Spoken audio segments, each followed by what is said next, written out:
You can see in that clip right there that Skylar Diggins Smith sped up and elbowed Caitlin Clark just so she could steal her moment with the fans. I mean, we can't hide the fact that the hate and bitterness toward Caitlin Clark by her peers have been growing since the day she stepped inside the WNBA, even though she hasn't done nor said anything bad about them in return. Anyway, a lot of sports analysis condemned this recent attack on Caitlin, and one of those guys was Shannon Sharp, who didn't mince words about the incident and just blasted Diggins Smith for her sick behavior on his podcast. Man, y'all stop this foolishness. Y'all see the woman speed up. Y'all see her, Caitlin Clark is getting the crowd and going. Y'all see Skylar Diggins speed up to make contact with her. Stop this. Y'all mad because that corn-fed Iowa girl busting y'all ass. Y'all said she too weak. She can't do this. She lead the WNBA in assists. She cooking. Let her cook. Let her cook. Hey, she did speed. Look at the speed walk. Watch the speed walk. Ooh. Yeah. Let that girl cook. She cutting ass. Help us. Hey, she like a double-edged sword, Ocho. She cutting ass left and right. Yep. Both sides cutting ass. Wop, wop, wop, wop, wop, wop. Hey, hey, listen. Cut them up. So, in case you didn't know about the backstory of this incident, this happened a couple of days back when the Seattle Storm visited the Indiana Fever on their home turf. Now, in this game, Caitlin was basically cooking their asses right from the get-go. And around the second quarter, the superstar rookie had unlocked another milestone in her young career when she broke the rookie assist record of Tisha Penicheiro, which was set back in 1998, with this dime right here to Lexi Hole in transition.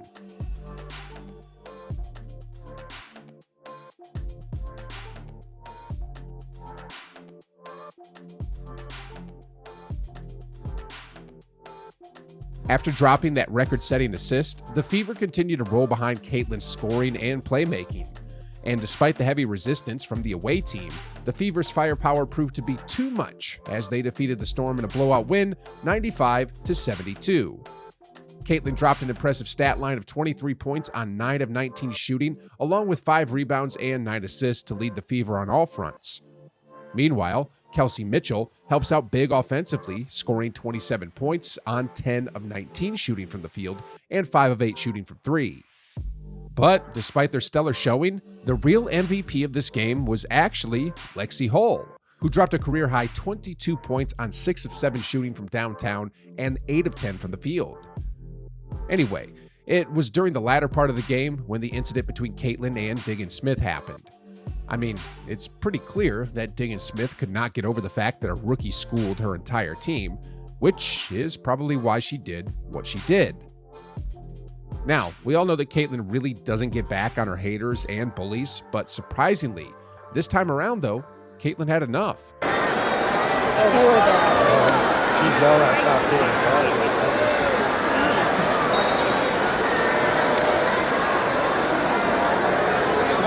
Because as you can see from this clip right here, Caitlin is yapping back to Diggins Smith saying, "Stop crying," multiple times.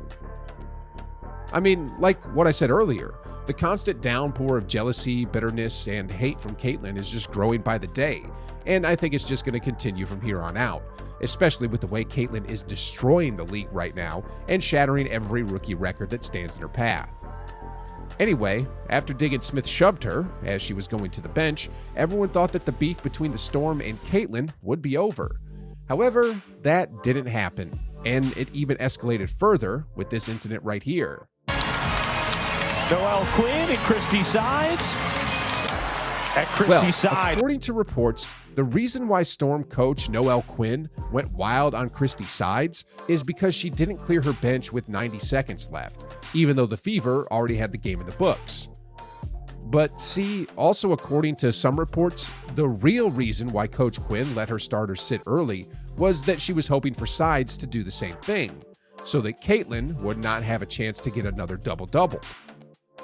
See, coming into that game, Caitlin would have been the first ever rookie to get 20-plus games with 10-plus assists or more for 3 consecutive games. Now, even though she didn't get the double-double like I talked about earlier, as she only finished with 23, 9, and 5, Caitlin still had a monster game regardless, and as far as that post-game incident goes, it only made it appear that Coach Quinn came across as bitter and a sore loser with the way she confronted Coach Caitlin's coach. Ocho, I got a problem with this too. What happened? Okay. What happened? Caitlin Clark needed one more assist. And if she'd have got the assist, she'd have been the third player? I think she'd have been the third player to ever to have 20 points. She'd have tied the record, at least 20 points, at least 10 assists in 3 consecutive ball games. Mm-hmm. The Seattle Storm coach called timeout and took her starters out. Right. So what does that do? It forced the Fever coach to like, oh, well, I don't want to play I don't want to do anything. So she took her starters out. No, I coach my team. You coach yours. You don't want your team on the court the last 90 seconds? Mm-hmm. Sit their ass down. Right. Hey, Caitlin, go get that assist. Right. I'm going to let her play the entire, if it requires the last 90 seconds, I'm not going to let some other coach dictate my team. Yeah. You're not going to dictate by removing your starters, force me to remove my starters. You coach your team, I'm going to coach my team, and I'll determine how many minutes, when they get a break, and whatnot. You not going to do that. Did she take? I mean, even though Caitlin has done nothing but put women's basketball on the map, bring a ton of money and attention to the WNBA, and ultimately move the game forward, these girls just can't move on with the cold hard fact, which is why they're collectively trying their best to bring her down. Anyway, one of the most recent issues that came out about Caitlin was her exclusion from the Team USA roster. And as expected, lots of those people, as well as reputed analysts like Stephen A. Smith, called out Team USA, and during an episode of First Take, he just went unhinged and condemned this stupid question. It's highlighted 7 straight gold medals. Oh my God, we're really worried that they're not going to get an 8. Oh, we really worried. I mean, we got to make sure that spots 1 through 12, every single spot that is picked. I mean, it's got to be, because it's pivotal, Shannon. I don't know if you noticed, Shannon, it's pivotal. I mean, they won 7 straight. They might not get 8. They might not get 8. Stop it. You know good and damn well with or without Caitlin Clark, they gonna probably win the gold again. That's not what this conversation is about. This is about what I will personally label the idiocy of Team USA women's basketball. How dare you make this decision? It's stupid. And I'm going to tell you why it's stupid. I want all the ladies on this squad to know every single one of y'all are deserving of it. Caitlin Clark does not deserve a spot ahead of any of the players on this roster, okay? If we're talking just basketball, you know we're not. You know. See, although I don't agree most of the time with Stephen A., he was right on the money with this one. I mean, just like what he said, to think that there's no spot for Caitlin in that 12-man roster is just absolutely crazy. The fact they inserted Chelsea Gray over her, who, by the way, just averaging below 10 points a ball game and also coming off an injury, looks like they're just really trying to make Caitlin look bad in the eyes of the public. I mean, even before the Paris Olympics, Caitlin was already averaging above 15 points a ball game while leading the WNBA in assists. On top of that, she was also named as an All-Star despite being just a rookie and has already broken a ton of rookie records, even though she's been playing just half of the season. Like, based on stats and skills alone, everybody knows that Caitlin rightfully deserves a spot on that roster. But despite this, Team USA just completely shunned her and turned a blind eye. And apart from her basketball credentials, there's the Caitlin Clark effect that Team USA forgot to consider. I mean, everybody knows that the WNBA and women's basketball in general has become more popular thanks to Caitlin Clark.